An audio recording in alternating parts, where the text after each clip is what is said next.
Press the bell icon on the YouTube app and never miss another update from Sebastian Fitness Solutions. People are always coming up with reasons to avoid squats and deadlifts. Oh, I don't want to hurt my knees and my back. I'm a bodybuilder, not a powerlifter. So on and so forth.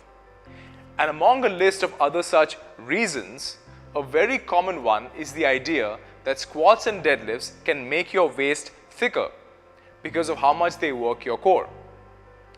In today's video, I am going to evaluate that claim, break it down, and give you the final verdict on whether or not you need to avoid squats and deadlifts if you want that thin, narrow, aesthetic waist.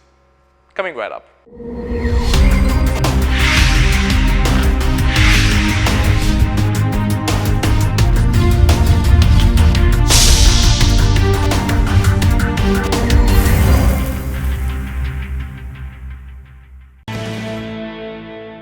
What is up, everybody? This is Sebastian from Sebastian Fitness Solutions, coming to you from YFC IC Colony in Borivali. In today's video, we are going to be looking into whether squats and deadlifts make your waist thicker and blockier, and whether you should avoid them to get that thin, tapered waist.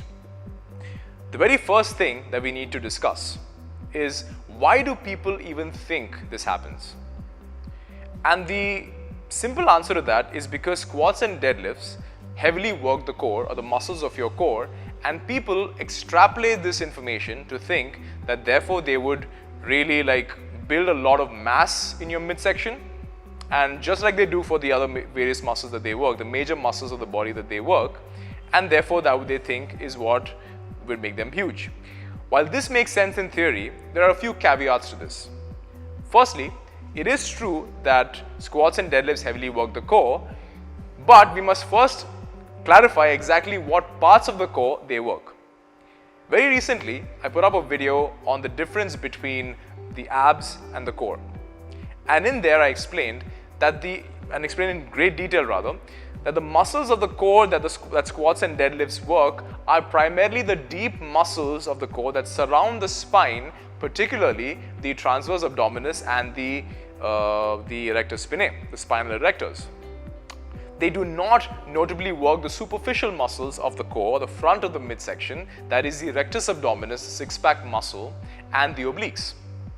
And the reason why this distinction is really important is because those deep muscles mentioned, that is the transverse abdominis and the erector spinae, the spinal erectors, are worked primarily as stabilizers, and they do not have nearly as much of a growth potential as the superficial major muscles of the body, that for us to really see a visible expansion in them, they don't have the same growth potential of the big muscles of the body.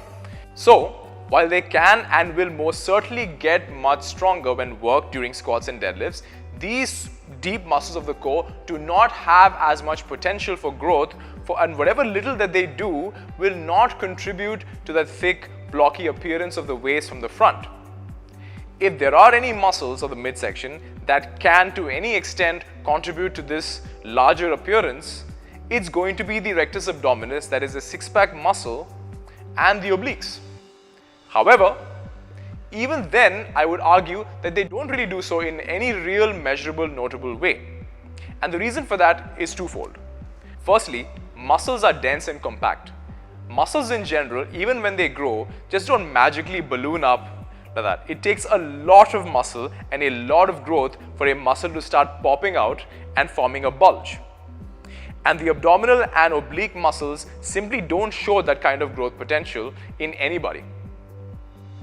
Secondly, even if you have tremendously overdeveloped rectus abdominis to the point where the muscles are really indeed popping out, the nature of the attachment of this muscle is such that they would pop outwards, giving a whole 3D six-pack appearance, and not sideways. They don't grow sideways, they grow outward. And this outward popping is only evident from the side view of the person, as you can see in the image next to me.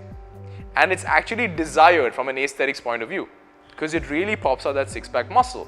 It certainly does not expand sideways, taking a more and more horizontal space on your midsection.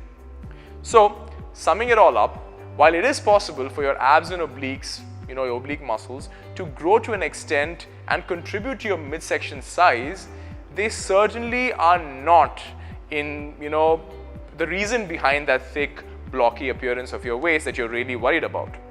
So with that said, if training the muscles of your midsection isn't responsible for that thick, blocky look, then what is? Well, a waist like that comes down to two major factors or two major reasons. Number one, body fat levels. More often than not, the large look and size of your midsection comes from simply having too much body fat over there. And you don't have to be fat for that to happen. Given the fact that the midsection is one of those stubborn areas where nearly all men and many women store most of their fat, it's very common to see people being nearly thin or okay everywhere else, but having a very big belly. To put it simple, unless you have leaned down to at least 12 to 15% body fat in males and 18-20% body fat in females, you have no business even thinking that exercises are making your waist look thick. They are not. It's the body fat. And simply losing that excess body fat will take care of your problem. Reason number two, genetics. If your body fat levels are already in check and your waist still looks too thick according to you, then it's very well just an issue of your genetic body structure. We are all built, a certain way, and that's different from somebody else, different from the second person you see. Some people have naturally wider or narrower waists than others due to how they're built, and there is literally nothing you can do about it. Take a look at this picture of two legends of bodybuilding, Sergio Oliva and Arnold Schwarzenegger, side by side. Arnold's waist size here was about 34 inches and Sergio's an insane 28 inches. Why do you think there's such a difference between the two? They were both at the top of their game and at nearly the same level of conditioning. So it's certainly not body fat or body fat levels that are holding them back or the difference. Do you really think it's because of squats? If so, then you should know that Arnold's heaviest squat, according to him, was about 545 pounds, whereas Sergio has squatted 500 pounds for 4 reps, which roughly translates to about the same 1 rep max as Arnold's.